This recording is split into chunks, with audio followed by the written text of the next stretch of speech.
Hey there. So this is our August. No, I'm getting ahead of myself. This is our June 2019 training. I don't know why I said August. I don't want to wish away our summer. So we have the first Thursday evening of each month. We do a training on a certain subject. So we kind of dive deep into a subject. So we had some input and feedback from members in our Trailblazer group that dealing with difficult people could be one of those things. And I'm going to sneeze. Again, sorry, I don't have those dainty sneezes. Do you know people that go like, and it's like they didn't nod their head, they like actually sneezed? No, mine's much more loud. So, dealing with difficult people. If you have questions or comments, you can join us live. The link is in the Facebook post on our group page. Or if you don't want to come and be with us live, or you can just talk with your computer or your phone microphone, you can write comments in the comment box and we'll pick those up there. So we are going to get started, and we're using StreamLive or StreamYard. So it's like this different format. So hopefully this will work for us. So dealing with difficult people, and I think I put in the email, even if you don't want to, right? Because it's not a lot of fun going to kind of negative meetings. So if we look at, and I think I'm just going to go full screen with the slides, then they'll be a little bit bigger.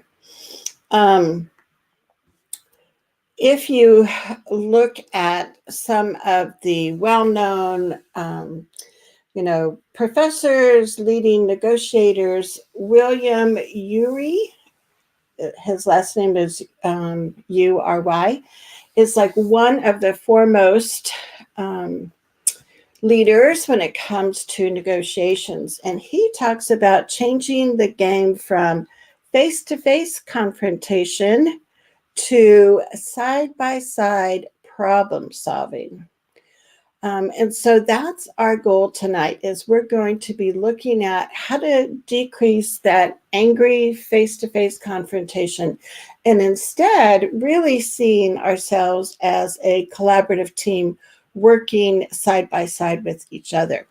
Now, I know that this may seem like, a far-fetched dream that we could be working as a collaborative team side by side some of the teachers and administrators that we have to work with.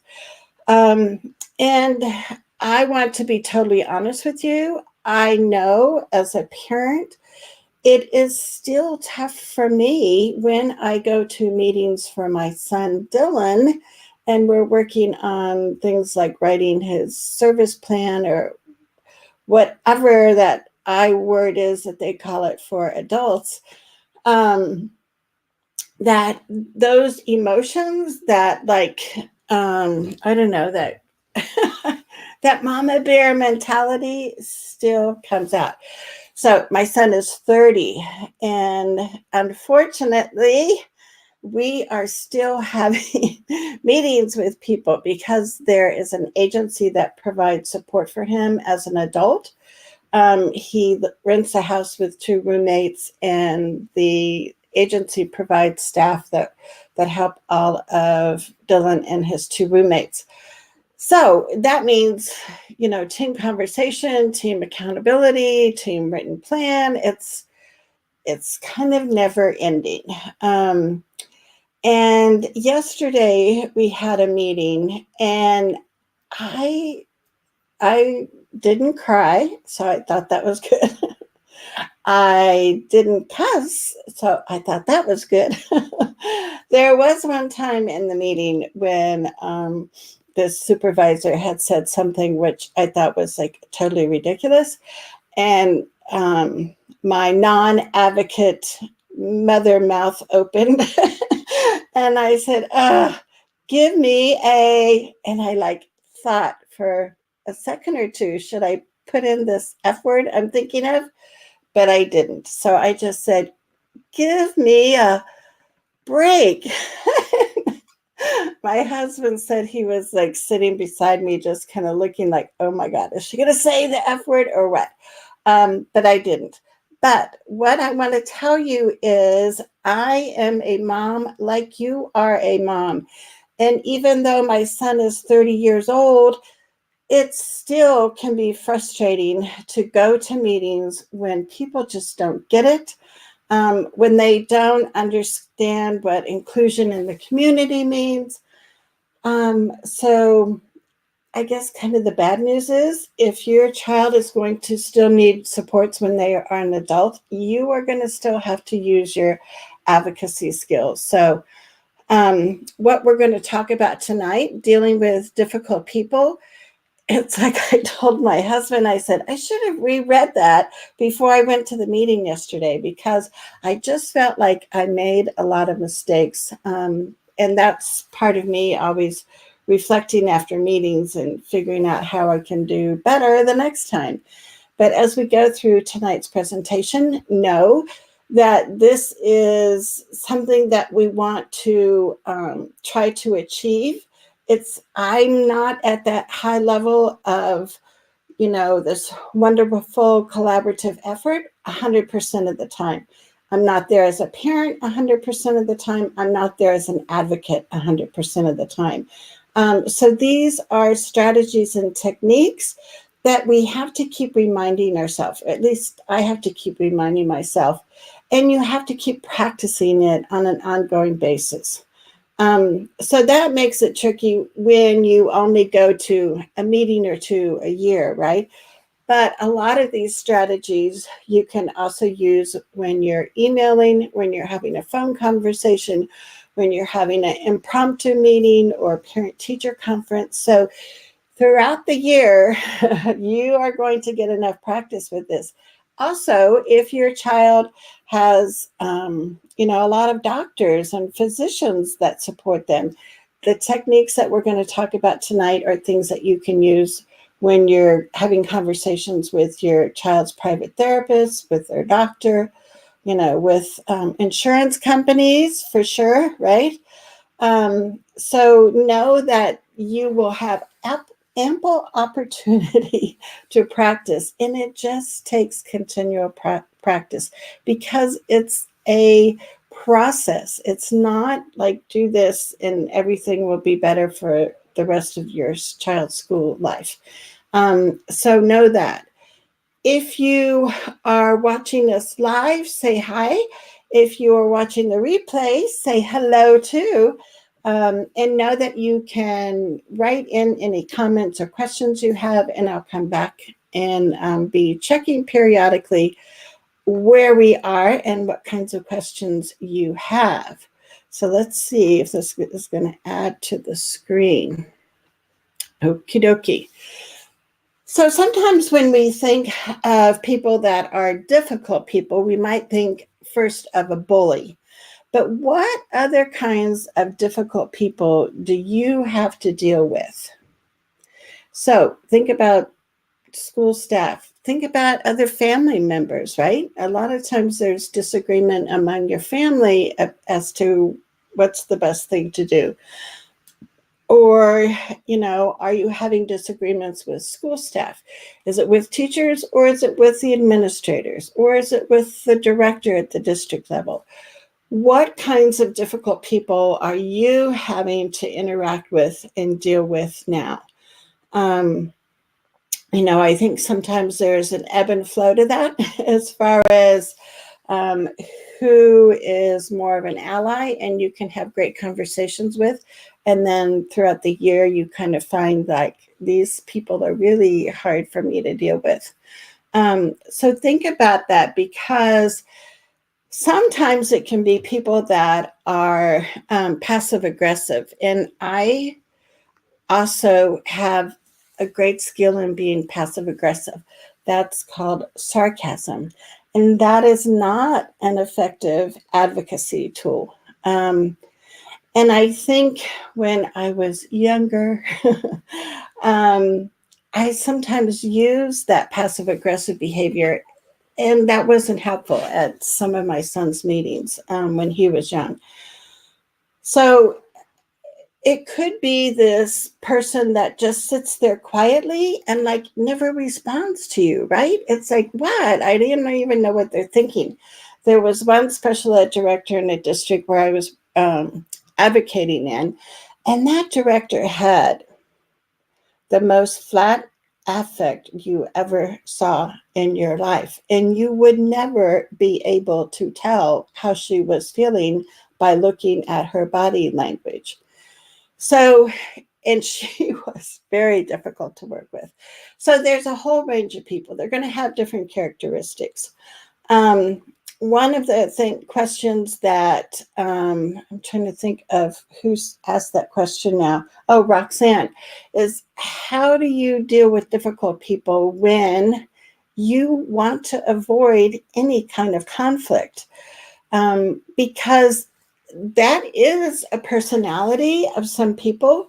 And walking into an IEP meeting or an ARD meeting, if you're in Texas, and if you're the type of person that just like wants things to go smoothly, you want people to get along, you are kind of a people pleaser for sure. You don't want any arguing or debate. You just want it to be low key. Chances are you are going to have some meetings where that is not going to happen. So if you are the type of person that would just assume, not go to the meeting, not have any conflict, you need to be able to see some of that strategies that we're going to talk about today as being something that you can do. And you basically, I think the bottom line is there is going to be conflict, most likely at one or more of your meetings.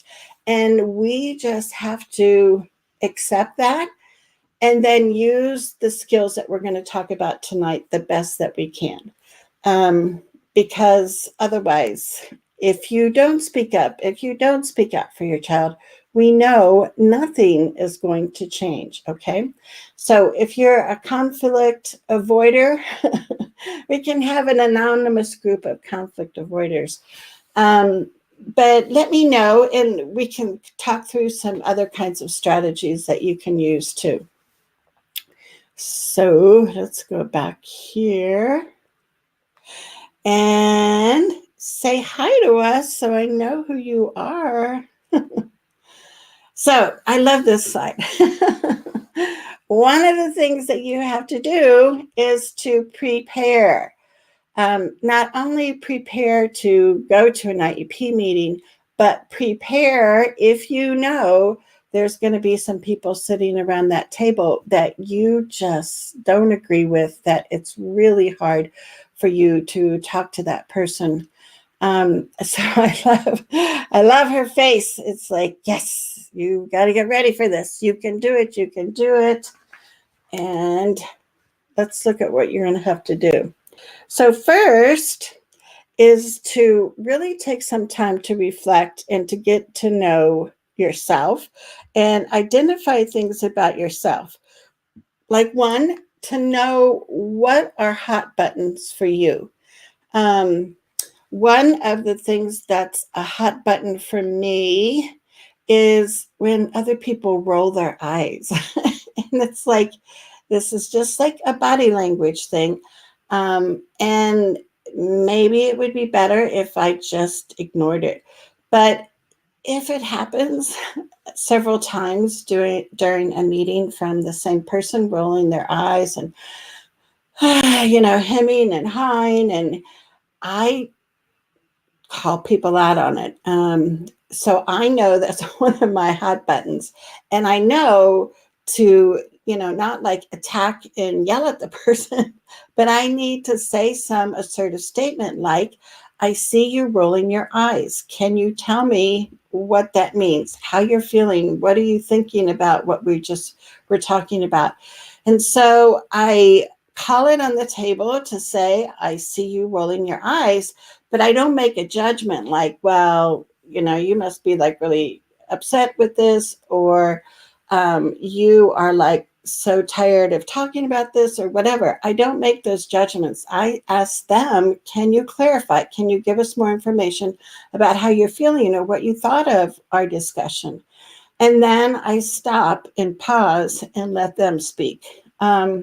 So know what your hot buttons are. Everybody's going to have different kinds of hot buttons. So if you would like, could you type in the comments what some of your hot buttons are when you're in meetings? The other thing that we want you to pause and reflect on is, what are essential things that you really need to get accomplished when you're at this meeting? And what are totally unacceptable things that you will not agree to at the meeting? Because I'm just checking on my phone. I want to make sure we're really on here. Because you need to know that ahead of time. So I don't see us. Are we like really broadcasting where I think we're supposed to be broadcasting? So I see we have somebody live. Can you type in where you are seeing us? Here I don't know. We'll keep going. So you want to know what's essential for your child and what is totally unacceptable, and you won't want to agree to that. You need to know that before you go to the meeting. Then I like this term, the hidden needs. You need to look for the hidden needs that you have, and also the hidden needs that the other person has. So you have to get in touch with, what are you trying to gain? What do you want out of this meeting? And what are you trying to avoid? And that can be kind of like, your expectations and the unacceptable part. And again, you want to spend some time thinking about the other person and trying to kind of get a peek into their mind and decide and try to figure out ahead of time what's most important for them, and what are they trying to avoid. And some of this goes into the discussion also of the difference between positions and interests. And after the show today, I'll put in the Cadre website, because it's an excellent website for talking about all kinds of ways to resolve disputes. And they've got a great short video about identifying positions and interests. But basically what it is when you go in there and you make some kind of demand in a meeting, or if somebody else does, that's their position. That's like what they're, verbally expressing to everybody. But chances are underneath that position are some basic needs that they're trying to get met.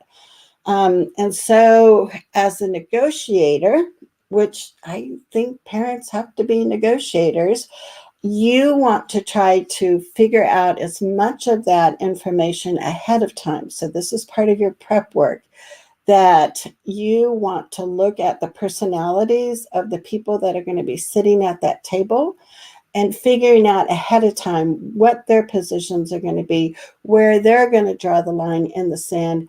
And also take some time to go, now underneath that, what are they saying? Are they saying they want control? Are they saying they're worried about setting a precedent for how other parents are going to ask for things? Are they saying, I'm tired of this parent and I'm not going to give them one more thing? So all of those kinds of nuances are important for you to figure out when you're doing your prep work. So let's go back here. And one of the ideas that was in some articles that I had been reading about dealing with difficult people talked about making an intentional plan of writing down what you think the other person might say or do during the meeting. And then on the back of the card, to write down what you could say or do. So, what your reaction would be to that. And again, and sometimes, it just depends on you as a learner and everything, but sometimes parents will even want to role play this. So, if that's something that you would like to do, like when we have a question and answer session, like next Thursday evening, or when we have a strategy session, which will be the third Thursday evening of the month, we could set up time to do some role playing, because sometimes that really helps you kind of cement it as far as what you want to do, how you want to respond. But I think the index card trick or tactic is really helpful. There's also been a lot of research that the more that you actually write pen to paper versus typing on a computer, the more that sinks in, and you can remember that. Because if you know in your heart, and also because you've been to other meetings with some of these people, that they are going to bring up that your child does not qualify for extended school year, and every year that you bring it up, it's like this huge debate. So you already know what some of their arguments or points or positions are going to be right on the front of an index card, what that position is. What are they going to say? What are they going to hold on tight to? And on the back of that card, you write, these are some things I could ask. These are some questions I could ask. This is the person I could turn to for a further explanation of what the law says about extended school year. You want to be thinking about that before you go to the meeting. And with Dylan's meeting that we had yesterday, it was actually supposed to happen a couple of weeks earlier, and it didn't happen, which actually was good because it gave me time to calm down. So a couple of weeks ago, I had thought through a lot of these things, and then, how it is, you just kind of forget about it. And then it was like late in the evening before the meeting, the next morning, where I was thinking, I didn't go back through these things. So you just have to remind yourself that these steps for prepping for meetings, it's not just about getting the draft IEP and going through that, or the draft evaluation report, but it's kind of like the psychology of what you need to do to prep and get ready for meetings. So if this is making sense, let me know. I hope we're on our... I hope we're live, because when I go to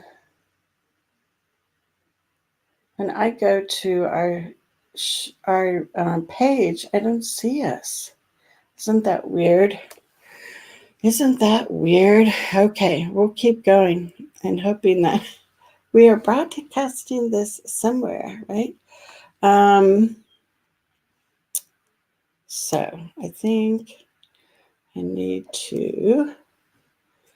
having trouble getting my cursor. Okay, so we talked about preparation. I guess I just like that face again. But let me see if we got everything. Okay, so you're going to do the index card. The back, you're going to talk about your plan for reacting.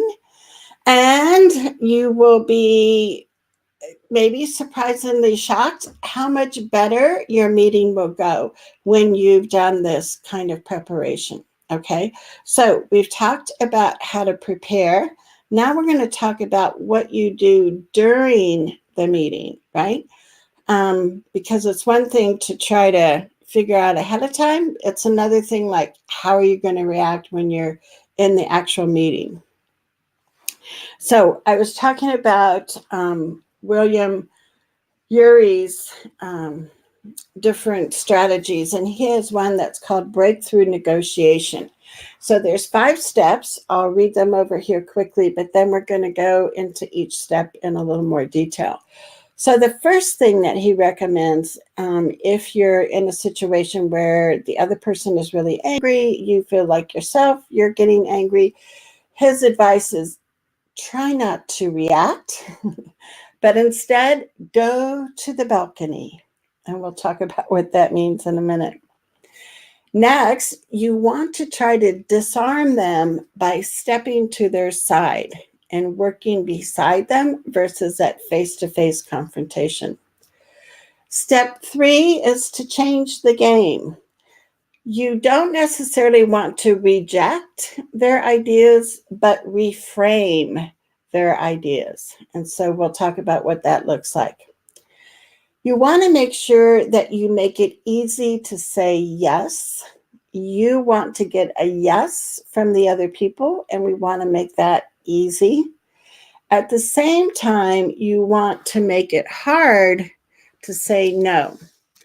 Now, I said these are steps, but they're not like linear steps. It's not like you have to go through these in a certain order. Let me get a drink of water. So let's look at that first one. Don't react, go to the balcony.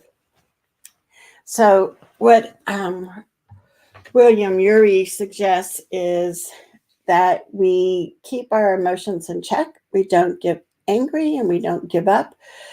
But take yourself, even if it's just somewhere mentally. I mean, you can ask for a short break if you feel like you need to get back in touch and kind of get control with your emotions.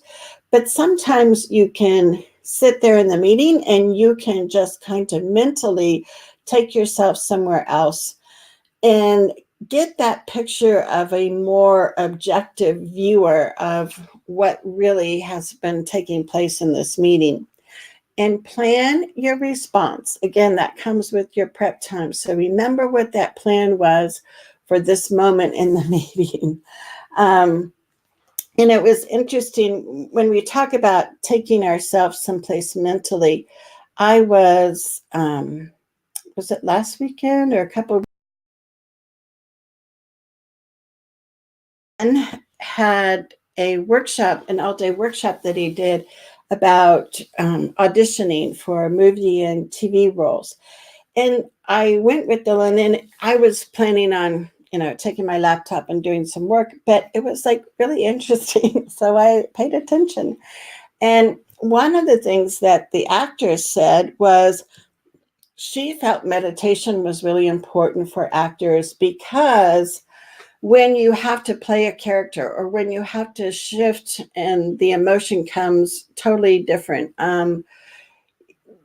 The power that she gained, she thought, from being an experienced person that would meditate each day was that ability to shift and to put herself in another place or another situation, another mindset came so much easier to her once she started doing daily meditation. And so I thought, that's probably true for us as parents. It's one of those things I start so many times every year, and I don't keep that pattern going as far as daily meditation. But now it makes me even more interested. It's like, so that would be pretty cool if I could be sitting in a meeting dealing with difficult people and I could shift my focus, be more objective, not as connected emotionally, and see things from that more objective viewpoint. So it's almost like, we'll get real weird here. It's almost like traveling out of your body, floating and kind of getting that bird's eye view of what's going on in the meeting. That's probably what I would think of. You don't have to think of that. But I think it says a lot for us to, just like we want our kids to recognize when they're getting anxious or upset, and for our kids to have the ability to, reverse that. That's the skill that we want to have when we're at meetings, especially when there's a lot of, kind of negative discussion is, can I recognize when I am starting to get like so angry that I need to like sit back and kind of take some deep breaths. Um, and that again is something that just takes practice. And it's something that we're always kind of reminding ourselves of when we go to meetings. And it's something that we can develop more. It's like this, I don't know, mindset muscle that we can use so we can be more effective. And let me pull these up here. And so let's look at the second one, which is disarm them by stepping to their side. So we want to try to understand their point of view. And this also can be hard if you are feeling really angry, right? It's like you don't care what they think. But if you can remind yourself to ask questions versus making lots of judgment statements, that can really help. The other thing is to really be that active listener, and you're really curious and trying to figure out exactly what that person's saying, looking at their body language and, tapping into everything to say, I think this person is trying to tell me this.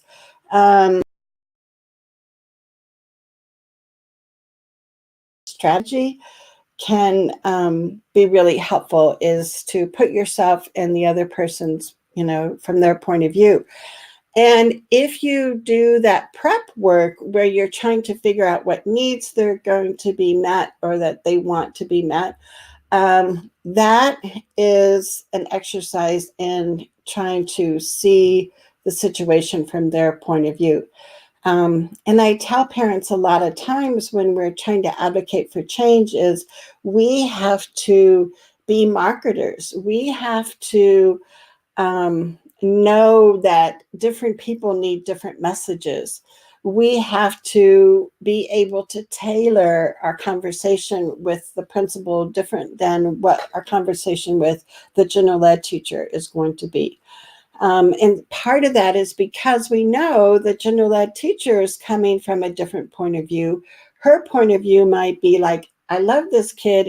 Certainly he can be included, but I have no idea what to do. And I'm afraid of looking foolish and making a mistake. So if that's her point of view, our message, our communication to her is going to be much different than if we're trying to communicate with the principal who's concerned about test scores, who's concerned about, is this parent going to ask for more staff? Where in the world am I going to get the budget for that?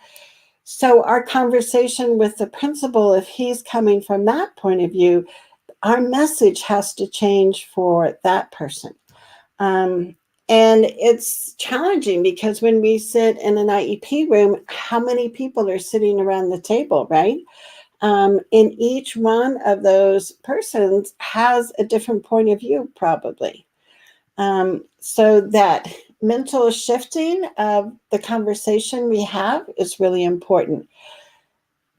But the one thing that has really helped me, and this is something I still need to get better at, is to remember to ask more questions. That gives you time to sit back and kind of pause while you're waiting for the person to answer. It also helps you check in because you might hear something come out of their mouth and it's like you're ready to pounce. And it's like, if you can take that half a second and remind yourself, ask a question, and then ask a clarifying question like, do you mean blah, blah, blah? Or I'm not sure what you're talking about. Can you show me an example of that? Some kind of clarifying question will give you time to kind of settle back down. And also, the huge benefit is you give the other person a chance to explain their position, whatever they're trying to talk about, in more detail. So you get a better understanding. Because chances are, a lot of times, what a person will say at the beginning of the conversation is really not what we need to consider the facts, or like, for sure, this is how this person is coming from. This is their position. The more we engage in conversation, the more we get to know them, the more we can identify what kind of a communicator they are, what kind of a communicator we need to be when we're there with them. So, Olivia is here. Hello, we are tuned in. So, Olivia, I'm doing StreamYard and I didn't even see you over here. She said, when the person leading the meeting talks really fast, let me see, I think I could show here, and go over information really fast. That's one of her pet peeves. Yes, I know what you mean. And so then you have to know, Olivia, if that's going to be something that's going to trigger you when you go to meetings, then you need to realize, what do I need to change here, right? And this probably will happen at a lot of meetings. And so you need to think about, how am I going to signal for a timeout, or ask people to slow down, or say, excuse me, and ask your clarifying question. Because if you don't ask, things aren't going to change, right? And so you need to make sure that you make that point. And then let's see, she also said, when people talk over you, when people try to answer a question before you can get it out. Yeah, and I used to be bad at that too, as far as interrupting people, because I used to come from this point, where it's like, I know what they're going to say, and I know what I want to say, and I can't even hardly wait for them to finish talking so I can bring up my point. And that is irritating when that happens to us. And guess what? That's irritating to the other person when we're like that. So when I read a lot of research based on, dealing with difficult people, probably one of the most common threads that you'll find in all the research and the different articles and the books is to become a better listener. And so many of us think that, I know, I'm a good listener. I know what they said. I heard it. But there's really some nuances that we have to make sure that we do. And we'll talk a little bit more near the end of our training tonight about being a better listener. So let's go back to our slides. If I can find my cursor. It's like moving away. So, and see, I got to see how to take down your comment so it doesn't cover up the slide. So, there we go. Another thing that William Ury suggests is that you change the game. So you don't go along with what typically happens, but when you get to a point where there's, a kind of intense disagreement, maybe, instead of rejecting the solutions that the district team members might be, putting on the table, you can reframe the issue. And I think this is, probably one of those more advanced strategies for negotiators. But it's something that we can use. And like I said, the more that we practice it, the better we get at it.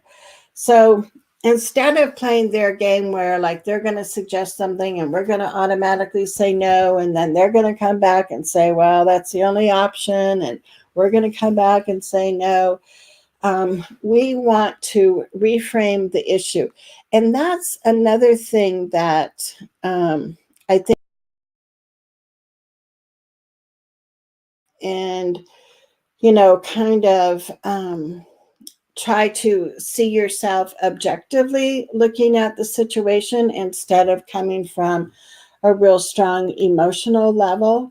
And it's one of the things that I think helps, that I suggest a lot to parents, is to think about what your big goal is and to know that there are probably more than one or two ways to reach that goal.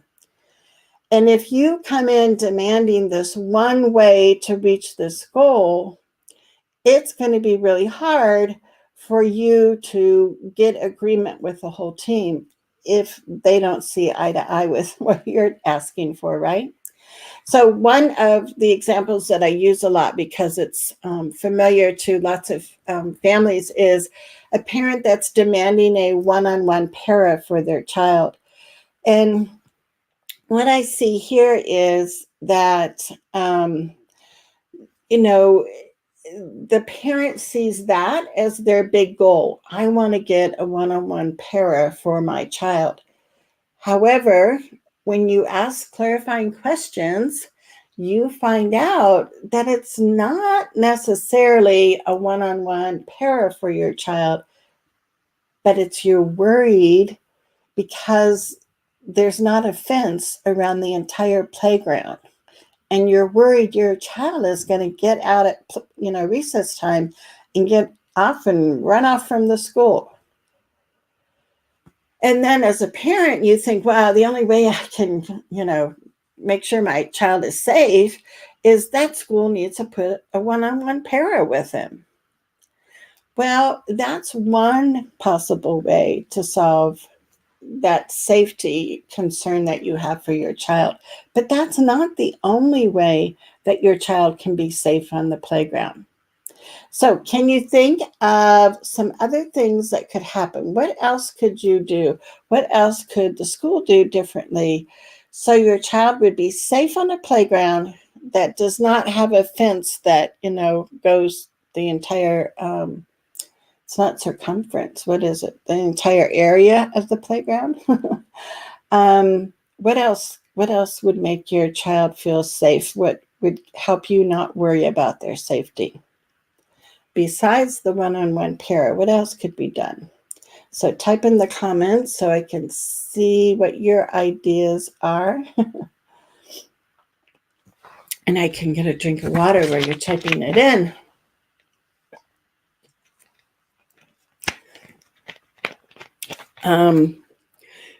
One of the things, kind of obvious, have the maintenance department build a fence that really goes around the whole playground. I mean, wouldn't that make a difference, that you would feel like now the fence is there? I mean, depending on your child. So we need to be open as parents to really identify what that big picture, that big goal is. Ask ourselves questions to make sure that's what it is. And then be willing to accept other kinds of discussions and solutions at the meeting. So this is reframing the situation. So the situation is not that your child needs a one-on-one para. If we reframe it, we know that the situation really is safety on the playground for your child. So then that gives us opportunities to solve the problem in other creative ways, right? So we are going to continue on. We've got a couple more steps here. And add to stream. One of the other suggestions is to make it easy to say yes. And Mr. Urey talks about building a golden bridge. And the purpose of this golden bridge is to help the other person save face and feel like they're getting their way in at least a few ways, right? So I know as an angry IEP meetings, and we were having some significant disagreements. I think it never occurred to me that I would want to make sure the special ed teacher had a way to save face. It never occurred to me that I would want the principal to save face or the special ed director. It was like, no, this is about my kid. You're an adult. I don't have to worry about how you're going to feel. But as I got wiser and older and tried to learn really effective ways to be an advocate for my son. And then as I started advocating for other families, it is important. It is important that we allow that person not to feel so defeated that they are going to maybe walk away from that meeting and even feel fiercer and planning and plotting how they're going to retaliate against you. So, as hard as it is to do, while we're sitting in that meeting, maybe having intense disagreements, we also have to be thinking, how are we going to help this other person see this as their idea, which is like another whole challenging technique. How are we going to be able to say, you have some good points? How are we going to say, I love the concept of what you're talking about. Now let's figure out what it's really going to look like day to day. So you give them some satisfaction that they are a person that really does care about children. And you are willing to have that flexible kind of give and take to come up with a solution that everybody's going to feel good about. Now, I know there are some advocates that say negotiate. No, you never negotiate in a meeting. And that's the position of some people, not only advocates, but some attorneys. And I feel like we can probably get further for our children if there are ways that we can keep the conversation going and get connected and come up with a solution that feels good for everybody sitting around that table. Now, that doesn't mean it's, not going to be challenging. It means it's most likely going to take more than one meeting, maybe more than 2 meetings, right? It's going to take time. It's a process. But I think at the end, it's going to be a much better solution when we can try to understand where they're coming from, when we can agree when there's times that we agree with them on. All of those little things are going to make our relationship stronger. Our trust can be rebuilt, and things can improve for our kids. And it's a process. It's not going to happen all at once. It will take time, and it will take persistence on your part to make sure that those changes happen. But it can work.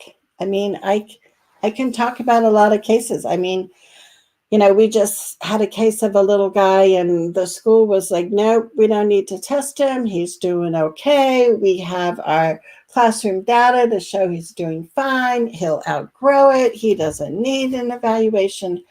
Well, not only did we get them to agree to, yes, he needs a special ed evaluation, but after that, we also found him eligible, even though they were saying, oh, it's probably just a 504 plan. We were able to get an IEP.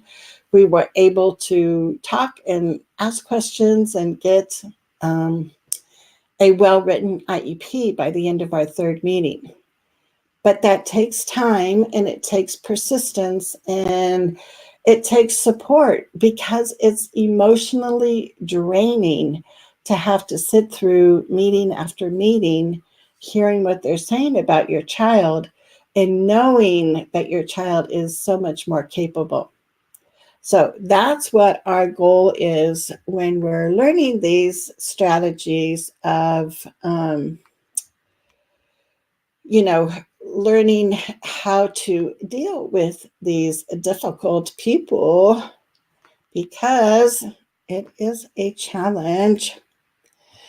Now, on the other hand, we want, on one hand, we want to make it easy to say yes. The other hand is we want to make it hard to say no. And this I thought was interesting, how William Ury talked about we want to bring the other party to their senses, not their knees. So this is not talking about beating people up verbally or even physically. But it's talking about having enough conversation, having enough time to listen and ask questions, and help them understand where you're coming from. It's not that our goal is to make them feel like, everything they stand for is wrong. You're not going to get far if that's what your goal is in coming to the meeting.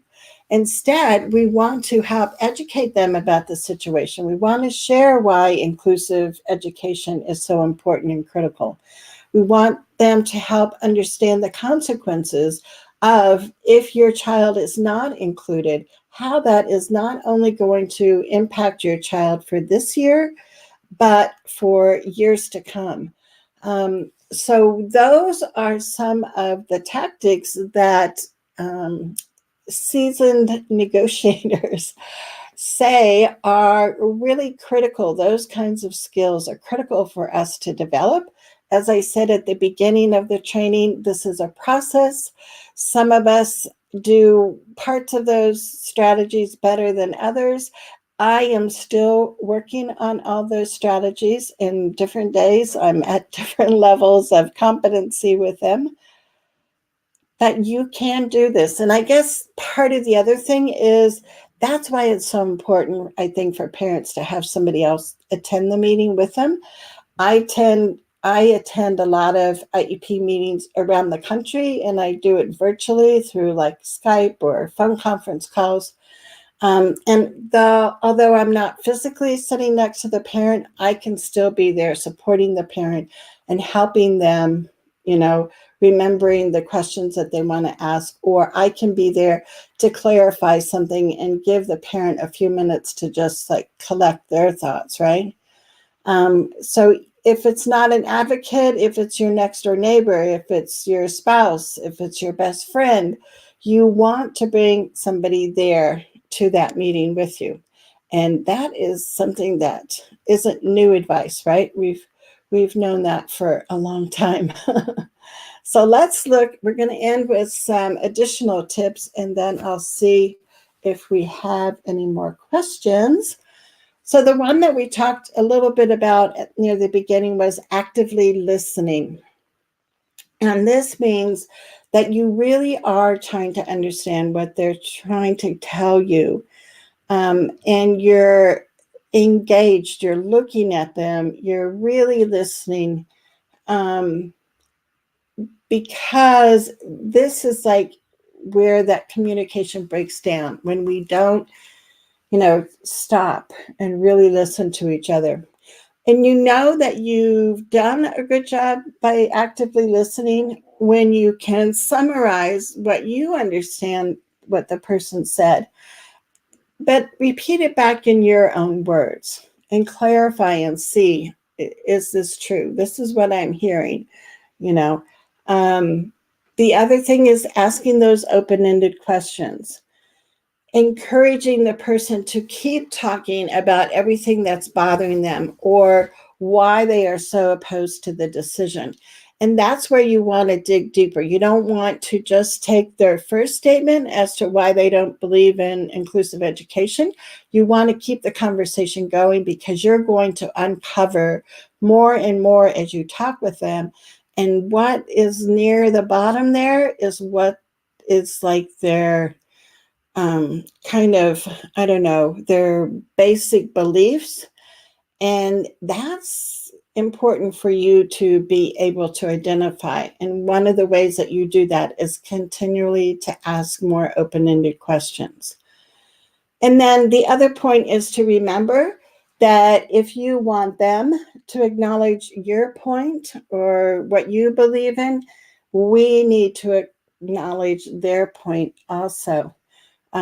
So that to me is where that negotiation takes place, because it's and it's not that I'm negotiating away my kids' rights and it's like, okay, I'll give up ESY if you give us special transportation. I'm not talking about that kind of negotiation, because if your child's entitled to both extended school year and special transportation, I'm not going to say negotiate those away.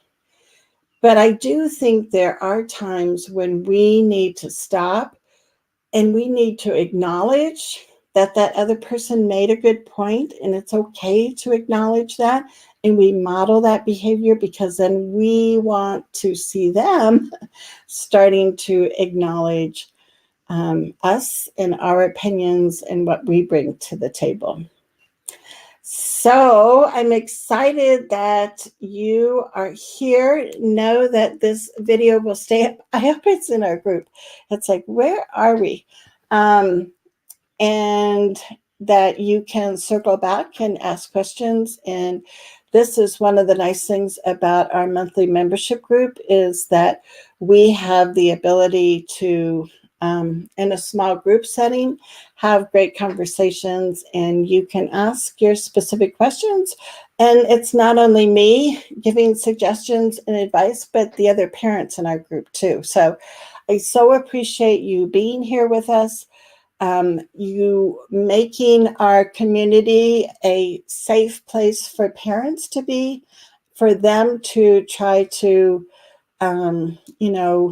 help each other and support each other, but also learn and grow with each other. So I so appreciate you guys. I just want to say thank you again for being some pretty awesome parents that have persisted throughout this past school year and has really made a difference for their kiddos. So the last thing that I'm going to stop with is the three-prong approach. Let's see, this is like the only picture I could get. Three-prong approach when somebody says no. 1, work with the other party. 2, work around the other party.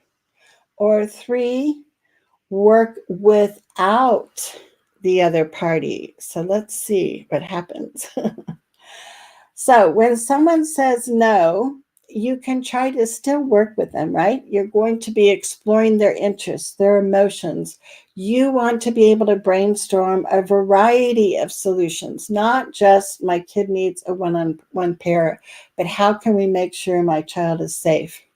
You want to be honest about your feelings and concerns. I don't want you to cover them up and feel like, well, I have to negotiate, I have to give something up. No, it's not about you giving up your concerns and your beliefs. It's about how we can meld those together.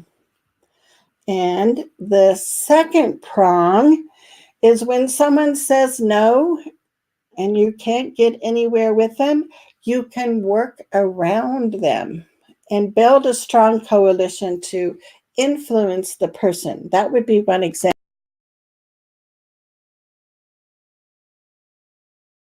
When I was helping a parent advocate for her son, and the principal was just like this really negative roadblock in every meeting. And it got to the point where the parent talked to the special ed supervisor and requested that the principal no longer come to the meeting and that she, as the supervisor, be the administration, or, the administrative person at the meeting. And she agreed. So I think she kind of knew too that we weren't going to get far with the positions that the principal was taking. So when we talk about working around the other person, sometimes it's like, thanks, but it's okay if you don't come to the next meeting. And if it's a required person, I mean, you could excuse them, but you want somebody else in that decision-making position. But that doesn't happen often, where a parent can request that a principal not be a member of the team anymore. But sometimes it gets to that point. So you have to always kind of be creative with how you do things. And so let's look at what prong 3 is. It's working without the other party. So you can work with them, you can try to work around them, work without them, make relationships and opportunities outside of the current deal. So sometimes bringing in new people. The goal is to create, and I didn't finish my sentence here. The goal is to create that, that relationship where people are going to be committed to making decisions based on what's going to be most appropriate for your child versus making decisions based on what their ego is telling them. So those are 3 things that you can think of if you continually hear the words no at meetings. Can I work with this person? Do I need to work around them? Do I need to just work with somebody else altogether?